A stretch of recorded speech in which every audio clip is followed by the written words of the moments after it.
what drives people to war with themselves is the suspicion or the knowledge that they consist of two persons in opposition to one another. The conflict may be between the sensual and the spiritual man, or between the ego and the shadow. Carl Jung. Swiss psychiatrist Carl Jung observed that whatever we repress in ourselves keeps influencing our behavior, and because for the greatest part we aren't aware of what's lurking in the dark, we don't know about the mechanisms running in the background of our psyche. There are things about us that are easy to accept, especially things we proudly use to fill up our egos with. And these are probably characteristics that our direct environment has classified as desirable.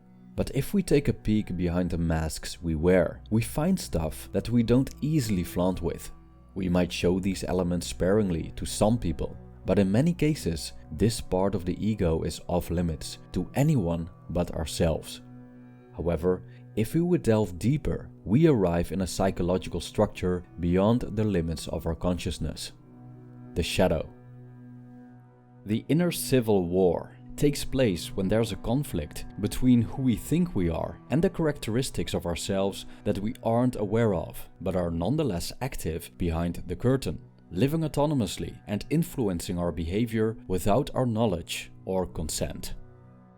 This video explores the inner civil war and how to end it.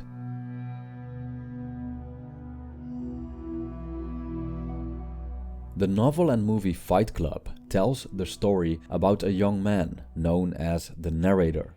The narrator works a dead-end office job and has a nice apartment full of IKEA furniture. In order to be the docile, harmless fellow he seems to be, many unwanted characteristics have been hidden in a place that he can't consciously reach. Things like the ability for violence, confrontation, doing illegal stuff, and enjoying a wild night with a woman named Marla Singer. But then his unconscious takes control, personified by Tyler Durden, who basically represents what he swept under the carpet. Tyler appears as a friend at first, but when the story progresses, the narrator discovers that he and Tyler are one and the same person. Tyler is his shadow taking over, making him do things that he would normally never do. Many people are surprised by what evil they are capable of. We see this with the character Walter White in the series Breaking Bad, a man working as an overqualified high school chemistry teacher at the age of 50. In the beginning of the series, Walter White can be described as a timid, droopy man that wouldn't hurt a fly. He often gets mocked by his brother-in-law, Hank Schrader, a typical macho alpha male policeman, and it's quite clear that his son and wife, as well as his students, don't respect him. But when he's diagnosed with cancer, repressed personality traits come to the surface as his outlook on life shifts. Slowly but surely, he turns into a criminal, which he justifies by the idea that his activities are necessary to support his family financially after his death. In the criminal underworld, Walter White becomes increasingly notorious and goes by the name Heisenberg, known as a cold-blooded kingpin in the local drug trade. Now, nobody in his environment, including himself, would have expected that Walter White would have been able to do what he did. He was a typical case of a person being too good for this world. And in his case, being too good meant that he never came to terms with his dark side, which can be a dangerous thing. Because if we cannot recognize and eventually accept the evil within us, how can we master it?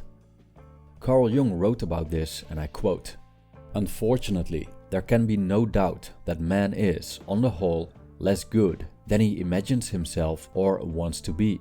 Everyone carries a shadow, and the less it is embodied in the individual's conscious life, the blacker and denser it is." End quote. It's no surprise that Walter is constantly at war with himself and, as a consequence, with his environment.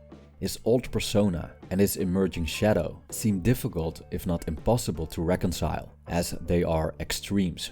The humble, silent, docile man on one end and the greedy, angry and violent one on the other. Unfortunately, the latter extreme has taken over. His unconscious is controlling him from behind the curtain. Walter White has become a slave to his autonomous shadow. The inability to accept is the reason why we create dense shadows. But it's no surprise that we've got a hard time accepting who we are. In general, people are quick to condemn us for traits that aren't desirable. These traits don't even have to be evil, like certain creative interests or certain preferences, things that aren't harmful at all, but could be faced with harsh criticism from our environment. Jung noticed that by condemning another person for behavior that we consider unacceptable, or thoughts that we find offensive, or ideas that we think are extreme, we subsequently condemn ourselves, as we're all humans, and we all contain the seeds of immorality. We see, for example, people that fight against oppression of all sorts and claim to fight for justice, but this is often done in ways that are based on strong condemnations, which actually makes them oppressive and unjust. Take the character Hank Schrader, for example, who justifies the dehumanization of criminals, comparing them to cockroaches and whatnot. By taking such a stance, Hank doesn't do humanity justice either, as criminals are still humans, and his brother-in-law, Walter White, proves that even within a saint hides a monster. As Jung stated, condemnation does not liberate, it oppresses. I'm the oppressor of the person I condemn, not his friend and fellow sufferer. If we condemn ourselves for having a dark side, we don't just oppress ourselves, we also deny our humanity, and thus the inner civil war proceeds, as we refuse to acknowledge what's part of us. The contents of the shadow will not disappear through repression. On the contrary, it will revolt. From a Jungian perspective, in order to help a patient, a doctor must approach this person with unprejudiced objectivity. A doctor cannot help a patient if he cannot accept him, regardless of his own morals and values. And we can only accept another person if we can accept ourselves first, because only through acceptance we can acknowledge the totality of our being and know that the evil within us is also within everyone else. We ourselves are the enemy we despise. Hence, love thy enemy also means love thyself. As we shouldn't condemn an animal for being hostile, we shouldn't condemn a human being for doing the same thing, even when it's irrational. Denying one's humanity will get us nowhere. According to Jung, the idea of self-acceptance is easy to comprehend, but difficult to execute. I quote, "No doubt, this also sounds very simple. In reality, however, the acceptance of the shadow side of human nature verges on the impossible. Consider for a moment what it means to grant the right of existence to what is unreasonable, senseless, and evil." End quote. In order to accept ourselves, we must know who we are. But even though we cannot consciously access our dark side, and the vast majority of our psyche is beyond our reach, there are ways to integrate repressed parts of ourselves into our conscious personalities, according to Jung. In cases like Walter White and the narrator in Fight Club, it means that extreme opposites need to be acknowledged and reconciled, because what's considered good has kept evil evil.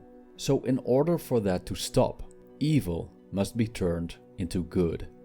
We could compare this to removing the dam between two areas of water, so the water will naturally and effortlessly find its level. In Jungian psychology, this process is called shadow work, in which practitioners learn to remove barriers that keep parts of themselves from flowing naturally into the light of consciousness. When we make the unconscious conscious and give what we've condemned into the shadow permission to exist, only then what Jung calls the conversion into the opposite can take place. It is this, he states, that makes possible the reunion of the warring halves of the personality and thereby brings the civil war to an end. End quote.